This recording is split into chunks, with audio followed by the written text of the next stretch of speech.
केंद्रीय जांच एजेंसी पे भी उंगली उठती है, केंद्र सरकार पे भी उंगली उठती है और महाराष्ट्र सरकार पे भी उंगली उठ रही है, क्योंकि उनकी एक टीम किसी सॉफ्टवेयर के परचेस के लिए इजराइल गई थी। नमस्कार, स्वागत है आपका हिंद वॉइस में। लेकर आया हूं आपका अपना कार्यक्रम अशोक वानखेड़े बोलता है। अशोक वानखेड़े बोलता है तो फिर अशोक वानखेड़े तोलता है, लेकिन इस बार मैंने नहीं तोला सर्वोच्च न्यायालय ने और केंद्र सरकार को। मैं बात करता हूं जासूसी कांड की। पेगासस नाम का एक सॉफ्टवेयर इजराइल की एनएसओ कंपनी बनाती है और इजराइल सरकार ने उसको वॉर ऑफ वेपन घोषित किया। इसका मतलब युद्ध का शस्त्र। और युद्ध किसके खिलाफ लड़ने वाले हैं उस शस्त्र से? आतंक के खिलाफ, ड्रग ट्रैफिकिंग के खिलाफ, ह्यूमन ट्रैफिकिंग के खिलाफ। और जो एनएसओ कंपनी है जो पेगासस बनाती है, उसका दावा है कि वह मात्र सरकार को ही इसे बेचती है। इसके बीच एक खबर आती है कि भारत के कुछ पत्रकारों का नाम उसमें है। बात आई गई होती है। अमेरिका में पेगासस पे खटला चलता है, एक केस चलता है, उसमें उनको फाइन भी होता है। लेकिन बाद में ये जो एनजीओ है जो भ्रष्टाचार के खिलाफ लड़ाई लड़ता है फ्रांस में, उसने एक लिस्ट जारी की। और जब उनके पास लिस्ट आई कि किन किन लोगों के फ़ोन में पेगासस डाला हुआ है, तो उन्होंने यूं ही लिस्ट आते से ही रिलीज़ नहीं की। उन्होंने 2-3 महीने उस पर काम किया। विभिन्न देशों के नामों की जो सूची थी, उस सूची को, उस देश के लोगों को कांटेक्ट किया, उसके फ़ोन लिए। कुछ लोगों ने फ़ोन दिए, भारत में से 11 लोगों ने फ़ोन जमा किए। उनमें से करीब करीब 9 लोगों के फ़ोन में पेगासस पाया गया और बाकी लोगों के फ़ोन में पेगासस का प्रयास था एंट्री करने का, नहीं कर पाया। ये चीज़ सामने आई। पेगासस है क्या? एक ऐसा सॉफ्टवेयर है जो आपके फ़ोन में कहीं से भी घुस जाता है, और एक बार आपके पास घुस गया फ़ोन में तो वो एक लिमिटेड पीरियड तक आपके फ़ोन में रहता है, ऑटोमेटिक डिलीट हो जाता है। लेकिन जब आपके फ़ोन में वो रहता है तो आपके फ़ोन में होने वाला संभाषण, आप फ़ोन बंद करके भी रखोगे तो भी वहाँ जो होता है संभाषण, आपके फ़ोन में आने वाले मेल, जो भी आपके फ़ोन से कम्युनिकेट होता है, मेल हो, मैसेंजर हो, किसी भी ऐप पे आप बात करते हो, काम करते हो, उस सारा का सारा इंफॉर्मेशन कंपनी को जाता है और कंपनी अपने क्लाइंट को देती है जो इससे खरीदता है। ये बेचा कैसे जाता है? पेगासस जो है वो एक बार एक पेगासस की सर्विस आप लेते हैं, उसमें 50 नंबर जासूसी आप करवा सकते हो। ये जासूसी करवाने के लिए अब जो करोड़ों रुपए लगते हैं, क्योंकि एक फ़ोन पे मुझे लगता है करीब करीब 2 करोड़ का खर्चा आता है। भारत में सैकड़ों फ़ोन पेगासस पे थे। कुछ फ़ोन जब कंफर्म हो गए कनाडा की लेबोरेटरी में, फ्रांस के लेबोरेटरी में कि इसमें पेगासस था, उसके बाद भारत में हलचल मच गई। लगातार सरकार पे दबाव बना हुआ है कि क्या आपने पेगासस खरीदा, क्योंकि एनएसओ जो पेगासस बनाने वाली कंपनी है वो कहती है हम सिर्फ सरकार को ही बेचती है। भारत सरकार नरोवा कुंजरोवा की स्थिति में है। जब उनको सवाल पूछा जाता है कि क्या आपने पेगासस खरीदा, तो पार्लियामेंट में रक्षा मंत्री जवाब देते हैं रक्षा मंत्रालय ने नहीं खरीदा।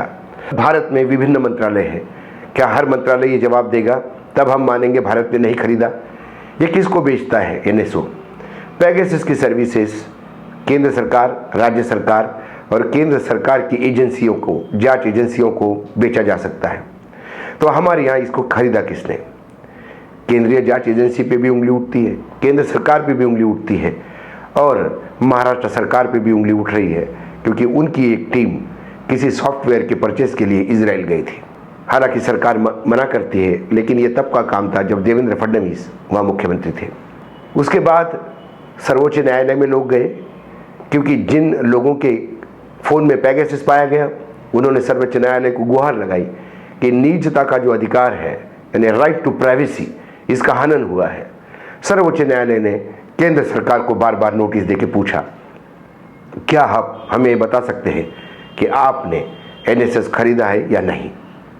सिर्फ खरीदा है या नहीं, हाँ या ना में जवाब मांगने पे भी केंद्र सरकार बार बार ये एफिडेविट देती रही कि राष्ट्रीय सुरक्षा के लिए ये ठीक नहीं होगा कि हम इसका जवाब दें। अंत में सर्वोच्च न्यायालय ने सरकार के एफिडेविट को रद्दी की टोकरी में डाला और न्यायदान की प्रक्रिया में एक नया माइलस्टोन स्थापित हुआ। मैं सैल्यूट करता हूं सर्वोच्च न्यायालय को, इस देश की न्यायपालिका को। उन्होंने सरकार को कहा कि आप कहते हैं कि राष्ट्रीय सुरक्षा के हितों में हम बता नहीं सकते, लेकिन राष्ट्रीय सुरक्षा के हितों के नाम पे आप हर चीज़ से छुपा नहीं सकते, हर चीज़ से बच नहीं सकते। और हम राष्ट्रीय सुरक्षा के नाम पे डरने वाले लोग नहीं हैं। सर्वोच्च न्यायालय ने कहा आप कैसी कमेटी बना सकते हैं, क्योंकि फिर न्यायिक प्रक्रिया का पालन कहाँ होगा। आप ही के खिलाफ आप कैसी इंक्वायरी ऑर्डर कर सकते हैं। इसलिए न्यायपालिका ने एक कमेटी गठित की जिसकी अध्यक्षता जस्टिस आर रविंद्रन करेंगे, जो रिटायर्ड जस्टिस है और अपनी ईमानदारी के लिए जाने जाते हैं। आलोक जोशी जो रॉ के चीफ रह चुके हैं पहले, वो भी इस कमेटी में होंगे। साथ में संदीप ओबरॉय हैं जो Indian organisation of studies and international electronic technical mission की ज्वाइंट टेक्निकल कमेटी के चेयरमैन हैं। ये सभी तीनों नाम बड़े नाम हैं साइबर सिक्योरिटी में। इस कमेटी को मदद करने के लिए 3 लोगों की एक टेक्निकल कमेटी बनाई है, जिसमें है नवीन कुमार चौधरी, गुजरात स्थित नेशनल फॉरेंसिक साइंस यूनिवर्सिटी में साइबर सिक्योरिटी और डिजिटल परफॉर्मेंस के प्रोफेसर व डीन हैं। डॉक्टर प्रमहरी पी केरल के अमृत विश्वविद्यालय के बहुत बड़े एक्सपर्ट हैं। उसके बाद अश्विन कुमार गुमस्ते IIT बॉम्बे के कंप्यूटर साइंस एंड इंजीनियरिंग के एक्सपर्ट प्रोफेसर हैं। ये 3 लोगों की टेक्निकल कमेटी मेन कमेटी को मदद करेगी और ये बताएगी कि इस देश में पैगासस का उपयोग हुआ है या नहीं है। सवाल है अब आगे क्या होगा। आगे ये हो सकता है केंद्र सरकार ने जैसा अफिडेविट देने में आनाकानी की, वैसे इस कमेटी के जांच कमेटी के साथ कोऑपरेशन करने या इनको मदद करने में भी आनाकानी कर सकते हैं। दूसरी बात, क्योंकि अब पैगासस ये बात ओपन होने के बाद कई फ़ोन से डिलीट हो चुका होगा, ऐसे में जो फ्रांस के एक कंपनी ने NGO ने जो काम किए और उसके तहत उसके बाद जो फ़ोन हमारे जो यहाँ पत्रकारों के फ़ोन थे, कुछ उद्योगपतियों के फ़ोन थे, वो फ़ोन जब ट्रायल के लिए गए जिसमें पैगासस पाया गया, उसके जो रिजल्ट्स है लेबोरेटरी के, कनाडा के और फ्रांस के, ये लेबोरेटरी की रिपोर्ट्स को ये टेक्निकल कमेटी कैसे इवैल्यूएट करेगी ये देखना है। उसके बाद जो अहम सवाल आता है, यदि ये बात प्रूव होती है कि पैगासस इनके फ़ोन में मिला तो इसमें 2 बातें सामने आएगी। या तो हमारे भारत सरकार ने इसकी खरीदी की है या आसपास के किसी देश ने खरीद करके भारत के लोगों के ऊपर निगरानी रखी है। तो फिर ये बात होती है कि भारत के जो नागरिक है, इनका राइट टू प्राइवेसी का जो अधिकार है, इस अधिकार की सुरक्षा करने का दायित्व केंद्र सरकार का है। तो केंद्र सरकार क्या उस इजराइल के कंपनी को इंटरनेशनल कोर्ट में घसीटेगी ये बोल के कि आपने हमारे देश के नागरिकों का निजता के अधिकार का हनन कैसा किया। और यदि भारत सरकार ने खुद निगरानी की होगी तो फिर भारत सरकार को ये भी बताना होगा कितने लोगों की और निगरानी की। और भारत सरकार का ये दायित्व बनता है कि जिन जिन लोगों की निगरानी की वो देश की सुरक्षा के लिए कैसे घातक थे, ये आपको सिद्ध करना होगा। और यदि आप ये सिद्ध नहीं करते तो फिर ये बात होगी कि सरकार ने अपने निजी स्वार्थ के लिए ये निगरानी की। जिन लोगों के नाम अभी लिस्ट में है, जिन लोगों के फ़ोन में पैगासस पाया गया, वो तमाम लोग हैं जो सरकार को कटघरे में खड़े कर रहे थे, लगातार सवाल पूछ रहे थे। तो फिर क्या हम ये माने, प्रथम दृष्टया जो दिखाई देता है, सरकार ने स्वार्थ के लिए पैगासस का उपयोग किया। खरीदा तो सुरक्षा के नाम पे, लेकिन उसका उपयोग किया अपने राजनीतिक स्वार्थ के लिए। और यदि ऐसा होता है तो फिर जो पैगासस बेचने वाली कंपनी है NSO, इसका दायित्व बढ़ता है कि वो भारत सरकार को कटघरे में खड़ा कर सकती है कि आपने हमको गलत बयानी की, आतंकवाद के नाम पे आपसे हमने सॉफ्टवेयर खरीदा और निजी राजनीतिक स्वार्थ के लिए इसका उपयोग किया। आने वाले समय में ये पैगासस जो है, इसका भूत इस सरकार को सोने नहीं देगा, इतना निश्चित है।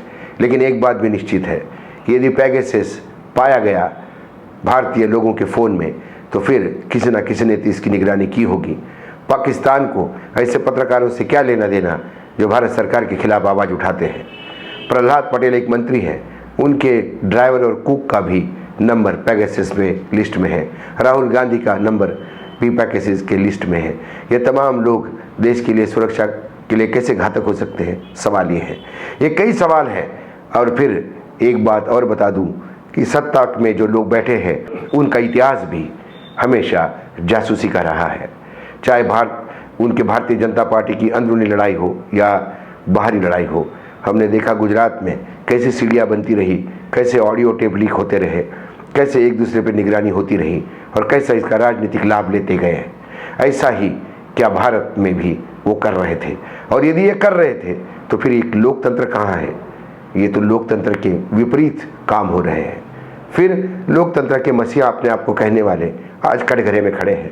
आने वाला समय बताएगा कि सही क्या है और गलत क्या है, लेकिन एक बात तो तय है, सर्वोच्च न्यायालय को फिर से एक बार सैल्यूट करना होगा, क्योंकि सर्वोच्च न्यायालय ने बता दिया कि न्यायपालिका सर्वोपरि है।